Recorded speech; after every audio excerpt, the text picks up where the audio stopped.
All right. Again, just knocking on the door. Defense gets us the ball back. Felt like we were going to be 97 yards with a chance to win right there. And I think the things we talk about every week. We got to take care of the ball. We had that critical interception. They turned it into 7 points. And that ends up being kind of the flip of the game right there. And against a really good team on the road at their place. Just the margin of error is so tight, especially in the NFL in general. But when you're playing an excellent team like the Eagles, we have to find a way to have that consistency all the way throughout. And that's our pursuit. That's what we're after, is to try to find a way to continue to take care of the ball and make our plays, And of course, the Eagles had another great day rushing the ball, which ended up, the time of possession ended up kind of them controlling it. In that regard, so it's something again that we just have to continue to look at and try to shore up. Were you told anything about the lack of a challenge on that ruled incompletion by X? I was not.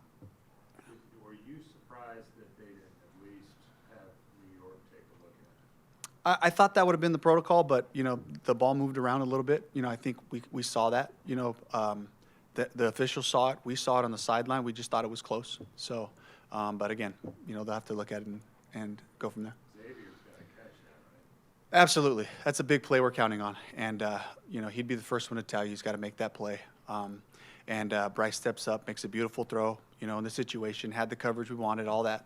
And so those are the plays that we just got to find a way to make, for us to get back on the winning column. I know you're a guy that if there's a player out on the field, he has to make plays, but he did have that hit early on in the game, went to the blue tent. What did you hear back about that blue tent visit and then, the decision to play him the rest of the game? They evaluated him for a concussion. He cleared all the necessary protocols, so they were very cautious with that and felt like he could get back out there, and he did. He got back out and played, made a critical catch on a third down, to keep us alive there. And I would have loved to see him make that play. What's your message to him? I know he's a young player, and I know this is fresh, but he's had a couple of contested catches that he can come out on the winning end of. How do you kind of talk him through that and make sure his confidence doesn't take a hit? Just we're counting on him. Just go right to it and just let him know you're a huge part of what we're doing here. And playing the X position. It's you get targets. And you get a lot of opportunities over there. And so just making the most of those. But full confidence in Xavier to continue to just take steps. And these are all things that we take and we learn and we grow. And I truly believe we'll be in high stakes games someday, playing against great players, great teams. And we're gonna have to make those plays. To become the team we want to become. You were pretty aggressive on fourth down, a couple of fourth and shorts. Was that just your game plan going in, or you didn't want to settle for field goals? What was behind that? Yeah, just knowing we were playing a really good offense, playing a really good team, trying to be aggressive in those areas, where we could potentially be in those fourth and manageables to try to make some of those happen and steal a possession. We felt like they were going to be able to run the ball, with some success, and we thought that if we could steal a possession or two here or there to keep us out there, to give us a chance to score points. So that was kind of the thought going in. What did you learn about Jonathan Brooks? They're still gathering a bunch of information. We do know that it's something going on, some pain in his knee. We're going to have to do a bunch more imaging before we can make a declaration on what's happening there. When you see him go down on a non-contact play, do you fear that it's that ACL again? It certainly was scary for him, scary for all of us, But again, we'll collect all the information and we'll give you more as we figure that out. Just another day for Bryce, stacking days, getting better and better. What did you learn from him this time? Yeah, just making plays. Again, another day of being decisive. There was a nice throwaway in field goal range early on, where he the concept was covered and he made a quick decision and was able to get us to where we could get, a little bit closer in that one. And then just extending plays. There were some great effort plays by Bryce today, just getting out of, rushers or different things that were happening in the pocket, keeping his eyes down the field and finding throws. So, again, just the operation and all that stuff was great. I can do a better job of getting him plays in a little bit sooner. On a couple of those, I had to take a timeout. Those are things where I can just, if I'm between two plays, just go with his order. We know he loves certain plays. Just give it to him quicker, and we can operate there. Dave, I know you and Scott and a lot of the leaders in the coaching staff aren't about the outside noise, but you guys were heavy underdogs in this game on paper. There weren't a lot of predictions your way by us or anybody else, for you guys to come within 6 points, I know there's no, moral victories or whatever, but like, you guys competed at the rate of your competition. I'm just wondering, what can you take from this loss? It's our expectation. Our expectation is it's going to come down to the finish, which it has, now for weeks. And we're not going to back off of that expectation. We need to find a way to win these games, find a way to close it out, And so that for us, it's always about us. It's about making our tackles, making our catches. It's about taking care of the ball. It's about making our kicks, all the things that we can control.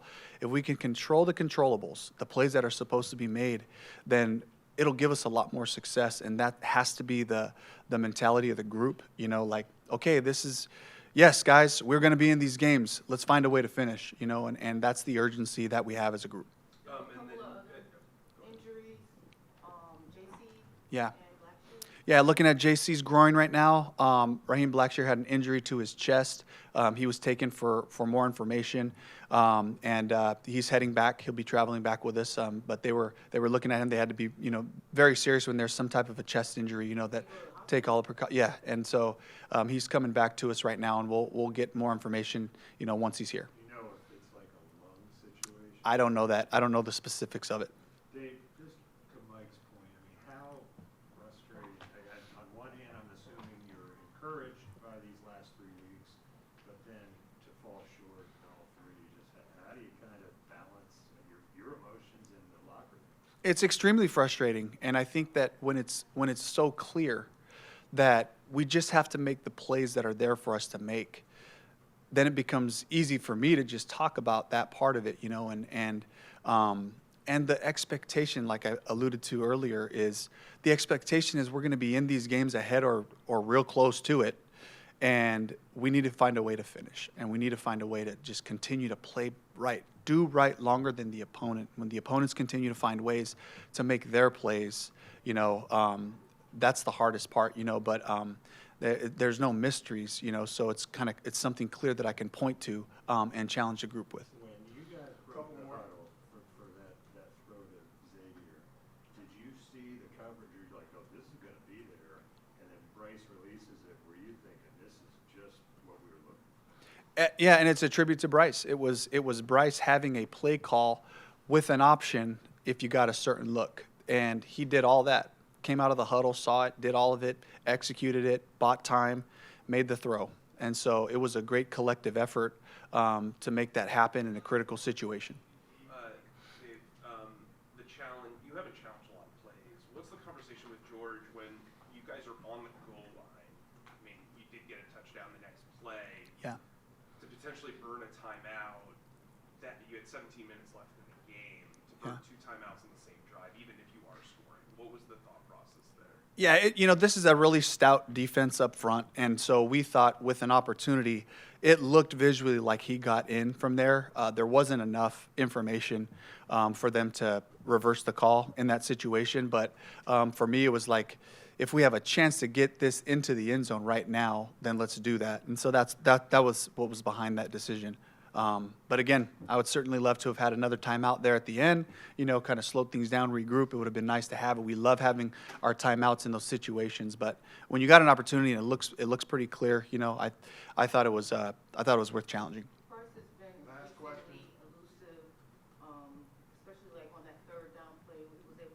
Take me through that play and through your eyes and how he's progressed in that way. Just keeping his eyes down the field and extending the play, and just like his competitive nature just coming alive in that moment, to keep it alive, make somebody miss, it's got stuff hanging all down his shirt, afterwards. But it's just it's the passion that this whole group plays with, and Bryce is certainly a part of that, and the fight to just say, as long as we got time and downs, we got a chance, and so that part was great. And just to continue to see it show up week in and week out, just shows the understanding and the grasp of all the things that we're doing to find guys in those situations. All right, thank you, Coach. All right, thank you.